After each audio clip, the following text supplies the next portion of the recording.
Buen día, Kelvin. Buen día, ¿cómo está, doctor? Muy bien. Qué bueno, me alegro Realmente mucho. es un gusto. Y para comenzar este ciclo de Grecia en el Clínicas, ¿no? Junto a la Asociación Cariátide, Asociación Argentina de Cultura Helénica, hoy tenemos el privilegio de escuchar al licenciado Kelvin. No hay problema. Muy agradecido antes que nada por esta invitación que me hicieran.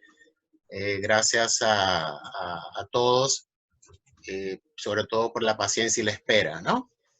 Quisiera, ante todo, bueno, agradecerle al doctor Yermoli por esta amabilidad, al profesor Jerry, por supuesto, también a Cariátide, a la Asociación Cariátide. Bueno, gracias por hacerme sentir como en casa y por supuesto, eh, es un honor formar parte de este ciclo de conferencias de la cuarta cátedra de medicina interna en el Hospital de Clínicas. El tema que, bueno, que vamos a ver hoy a continuación, y si me permite la máquina, porque es que, no sé, estoy teniendo problemas incluso hasta con el PowerPoint, está referido a lo que es el fármacos y a los orígenes del teatro occidental. A ver, voy a ver si logro, porque es que no me permite ver la barra la barra para el PowerPoint. A ver, bueno, voy detrás, a ver si puedo. Ahí pasa. Nosotros estamos viendo qué está pasando, así que. Ok, acá estamos. Bien. Bueno, como les dije, entonces el tema es el teatro griego. Pero antes de ello, yo quiero hablar un poco desde mi visión sobre lo que es el teatro en sí. Tenemos el teatro, tal como lo veo, por supuesto, es un arte vivencial donde confluyen sentimientos y emociones por parte de quienes participan en él, los actores, actrices y por supuesto en esa combinación con el público, en ese encuentro que se hace con el público para la representación dramática o durante la representación dramática. Es un lugar físico de encuentro donde estas dos se comulga de alguna manera y que permite que nosotros los artistas nos expresemos esas emociones a través de historias humanas. Por lo tanto, el teatro tiene unos fines de alguna manera catárticos, sanadores, terapéuticos, es un espacio de análisis, de reflexión, por supuesto sirve para el entretenimiento también, ¿no? Tan importante. Es un arte multidisciplinario e integrador donde se combinan otras artes, las plásticas, las sonoras, las musicales, técnicas visuales. Unas son más artesanales, otras son de repente o quizás más elaboradas, más sofisticadas. También, desde luego, el teatro es el edificio, la estructura donde sucede la representación dramática y está compuesta, por un lado, por el escenario, que es donde nosotros, los actores o los bailarines, hacen su trabajo artístico, y por el otro hacemos nuestro trabajo artístico, y por el otro lado estaría la platea, que es el espacio dedicado exclusivamente para el público. A ver, tenemos entonces que también el teatro se da, digamos, aparte de ese espacio formal en todo el sentido de la palabra, como un espacio no formal, es decir, plazas, parques, avenidas, mira, el teatro se puede dar en cualquier lugar. Y tenemos, por último, el teatro puede significar la obra o el texto dramático donde el género literario, donde el dramaturgo plasma sus ideas, una historia bien sea real o imaginaria, y que se encarga de crear, de plasmar esa historia a través del papel, llevarlo para que entonces los artistas lo interpretemos de una forma creativa como la mejor lo concibamos. Bien sea el director, la visión del actor, la visión del escenógrafo incluso, cada quien da como su apoyo.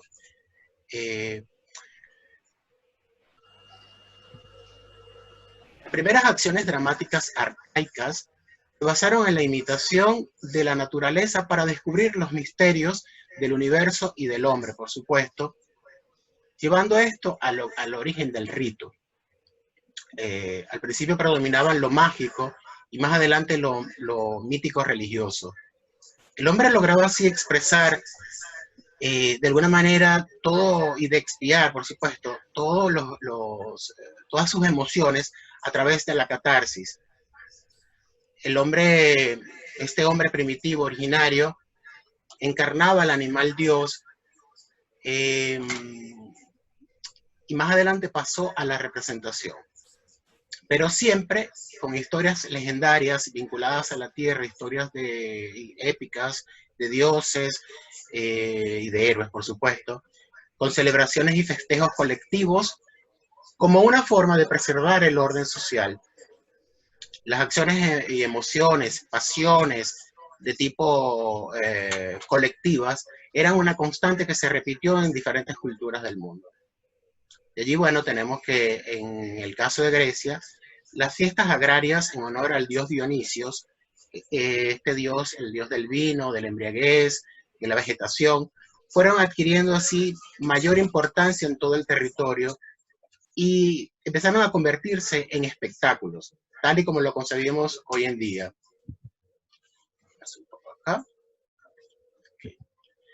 El hombre originario logró sobreponerse a sus dramáticas condiciones naturales, ambientales, por supuesto según vestigios arqueológicos, volcando su mirada a las direcciones, hacia dos direcciones justamente, hacia el macrocosmos, reflejado todo en todos los aspectos de la naturaleza, la furia de la naturaleza, y hacia el microcosmos, es decir, hacia sus afectos más profundos, hacia, digamos, la angustia, el deseo, la ira.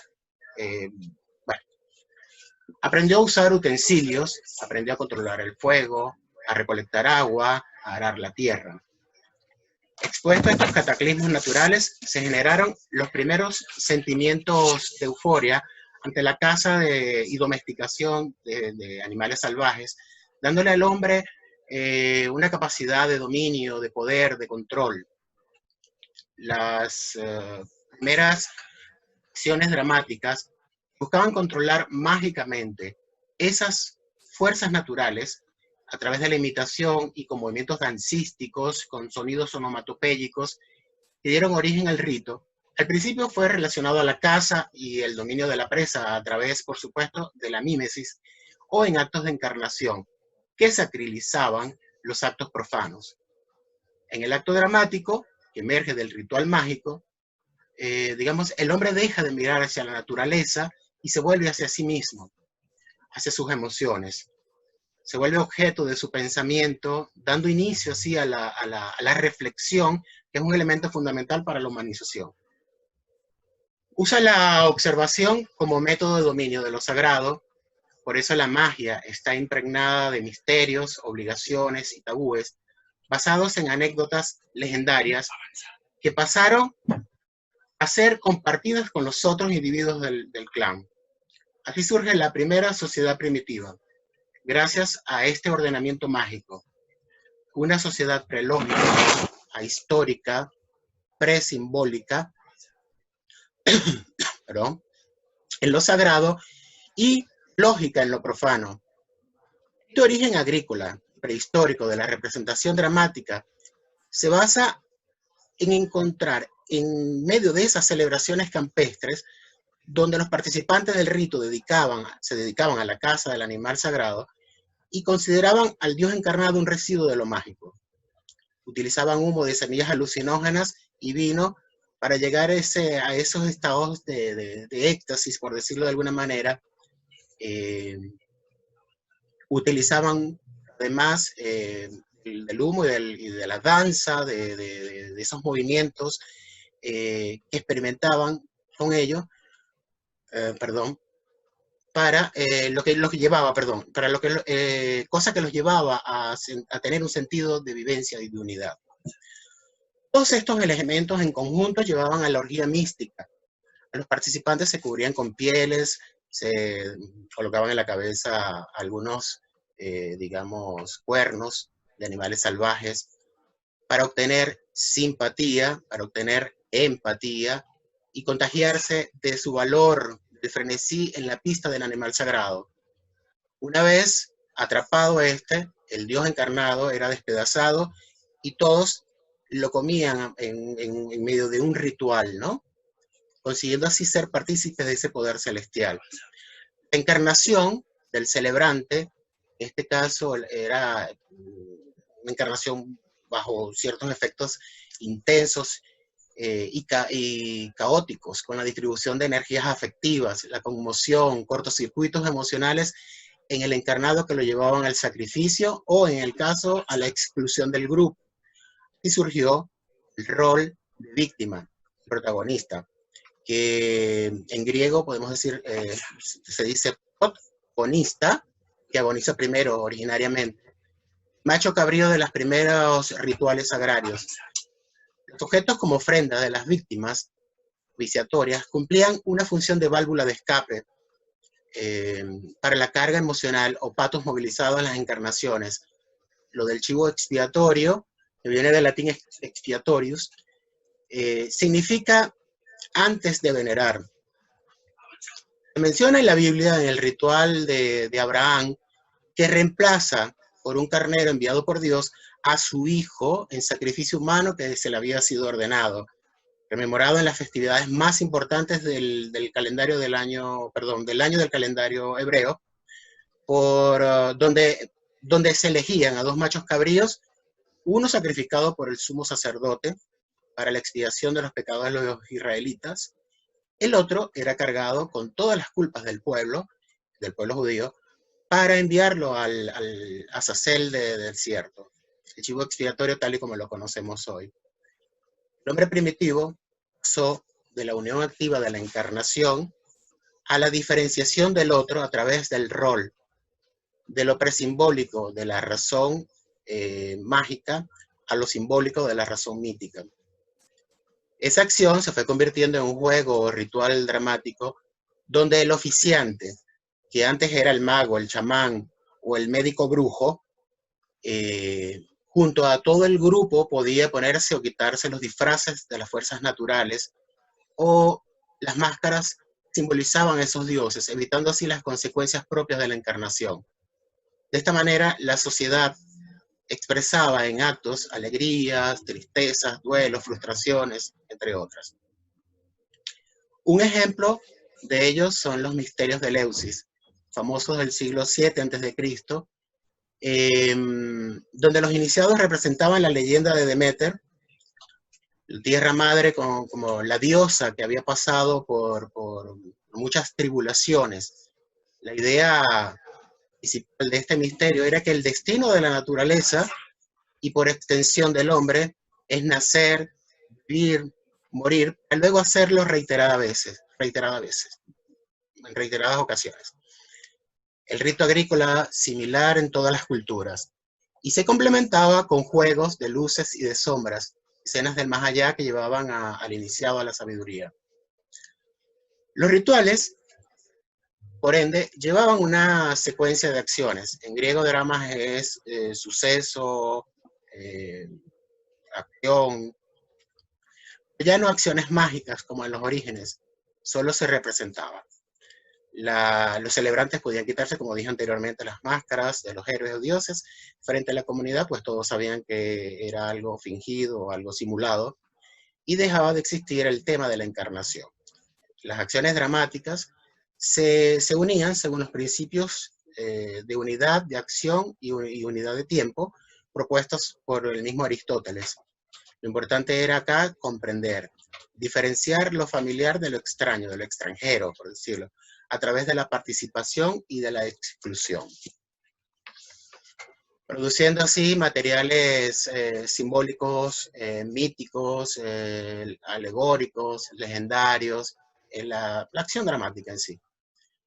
El mito entonces es un método protohistórico donde se fijan emociones o emocionalmente valores legendarios, atemporales para la comunidad. Por ejemplo, la Moira o fuerza del destino representa el castigo para quien se rebele en contra de las normas establecidas o constituidas, incluso para los dioses.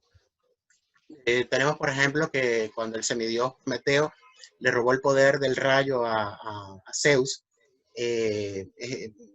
digamos, es condenado al castigo a través del mito para ser encadenado por siempre. Y para que su hígado fuera devorado por los buitres. Vemos acá un residuo, digamos, o un aspecto ideológico de lo mítico religioso. El culto a Dionisios, por varios periodos, al principio en Grecia, fue considerado un dios extranjero, el dios de la viña, de la embriaguez, de los delirios místicos, de la vegetación. Se presentaba como un arquetipo de un rebelde.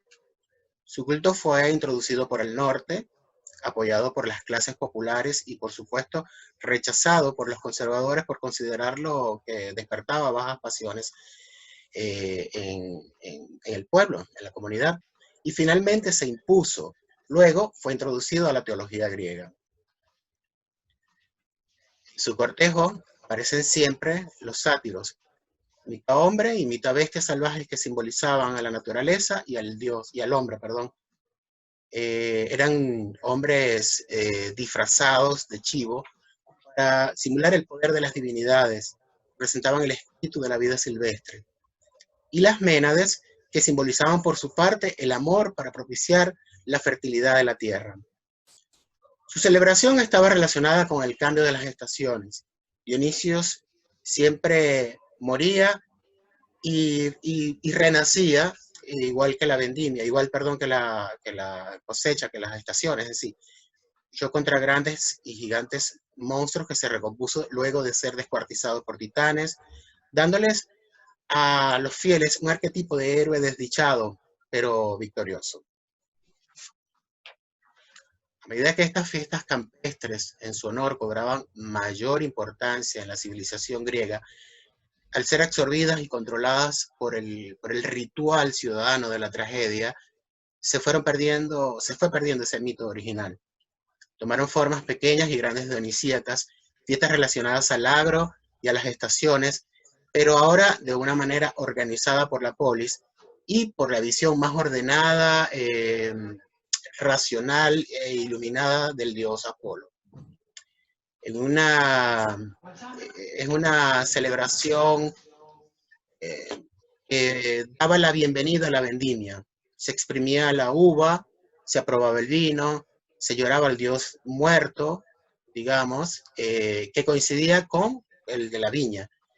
Y en la otra se entonaba litúrgicamente el ditirambo, un himno coral con música que acompañaba el sacrificio del cabrito y que recibía el nombre de tragedia. El canto del macho cabrío, en griego tragos es cabra, donde la participación catártica de la mayoría ahora era un rol más pasivo. El coro litúrgico, o ditirambo, se dirigía ahora hacia el altar, que luego sería lo que hoy llamamos el escenario.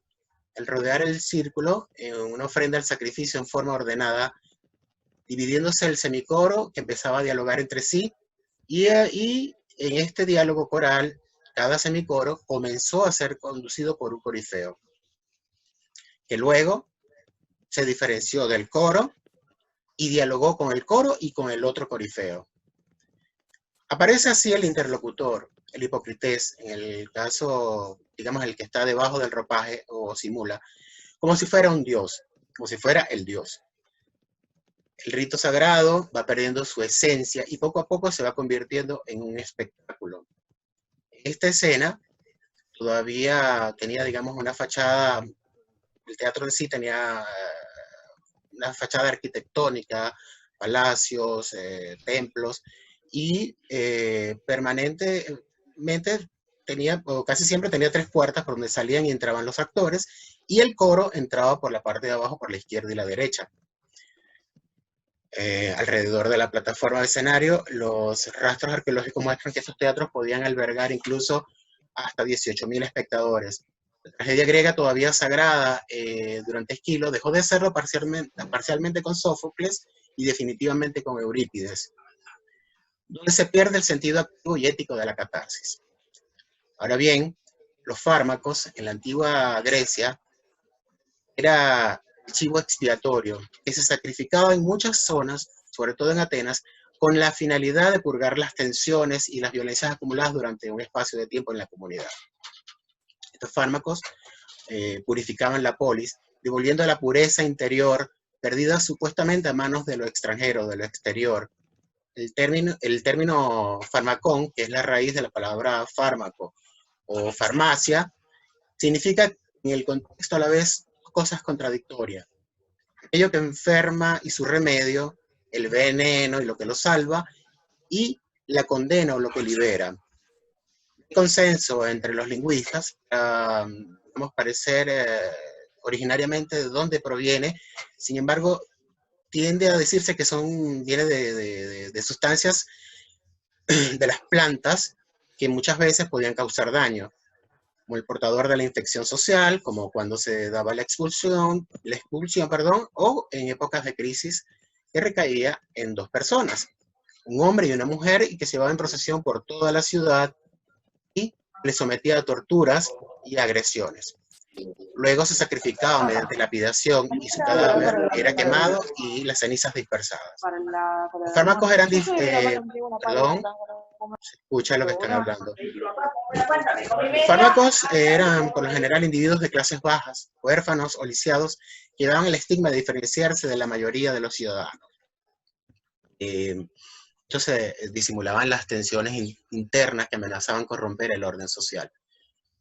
No solo del estatus social distinto por ser menos, mendigo, el mutilado, también podía ser personas de otro estatus, pero que se diferenciaban del resto como reyes, sacerdotes. De allí el vínculo sobre Edipo Rey. Salvó con su ingenio la valentía de la ciudad cuando ésta era asolada por un mal sobrenatural, y por eso lo proclaman rey. Que cuando años después se desata una peste, el oráculo anuncia que porque se castiga debidamente a quien lo mató, el rey anterior. Maldice al asesino y se lanza ciegamente a investigar con violencia para terminar descubriendo que el rey asesinado era su propio padre, que había tenido relaciones incestuosas con Yocasta, con su madre, y teniendo 4 hijos con ella, y de ahí lo del complejo de Edipo, según el psicoanálisis de Freud.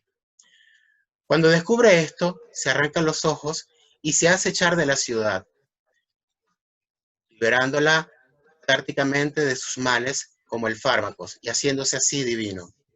Este proceso de purga, depuración, es considerado por Aristóteles la base fundamental de la tragedia. Dedicó incluso un libro entero a estudiarla, la poética, escrito en el siglo IV a.C. Allí definió, basándose en 2 contenidos fundamentales, la mímesis y la catarsis. La mímesis es ese proceso de imitación de otros seres humanos y por extensión de lo natural que mencionamos al principio, como una característica propia de nosotros, los individuos, los seres humanos, de la especie. Aprendemos sobre todo por imitación, y que era, de alguna manera, el manipular mágicamente esas condiciones mágicas, en principio, de lo sagrado. La acción dramática teatral utiliza la mímesis en situaciones de vida. Esta encarnación provoca en el espectador, sobre todo, el terror, la compasión,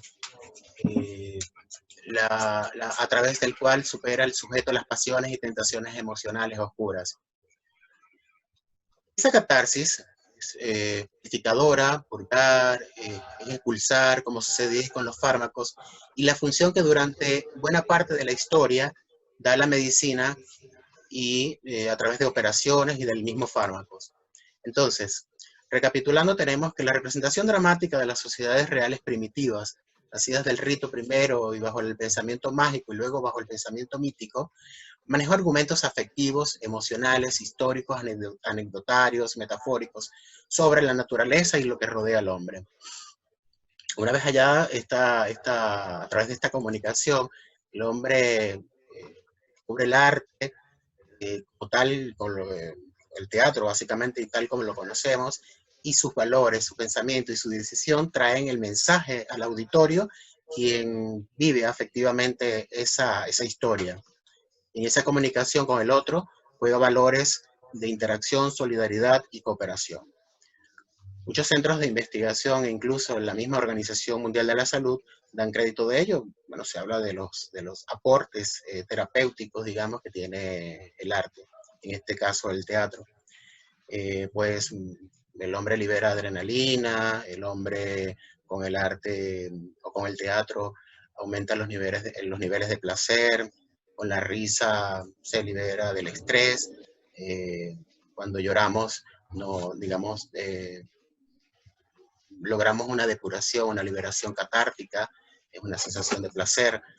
El arte y el teatro en particular, además, ayudan con la imaginación, ayudan a prevenir el envejecimiento patológico, la empatía o la capacidad que tenemos de entender las emociones del otro, neuronas espejo, tal y como lo diría el neurocientífico italiano Rizzolatti. No es de extrañar además que exista una versión específica terapéutica llamada psicodrama. Bien, las grandes religiones y filosofías se originaron para responder al significado de creación y de la existencia humana. Todas contienen una promesa de felicidad, de amor, de fe, de belleza, de estética, todo para lograr, digamos, la felicidad espiritual. A veces sacrificamos o nos sacrificamos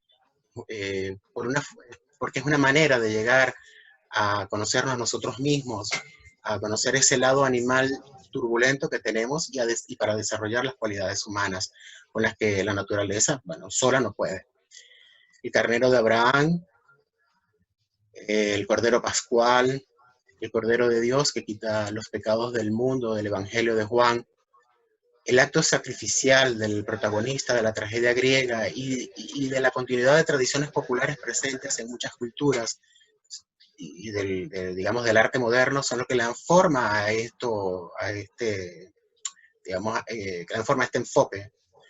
Lo original de los griegos fue haberlo llevado, digamos, a través de expresiones a la parte social, elaborando la literatura, la épica, la lírica, la tragedia y la comedia, siendo el campo de presentación y desarrollo de la religión, de la filosofía, de la política. Los grandes pilares legados por esta cultura siguen hoy, digamos, aportan aún a nuestros días y son objeto aún de reflexión, de crítica y por supuesto, de admiración.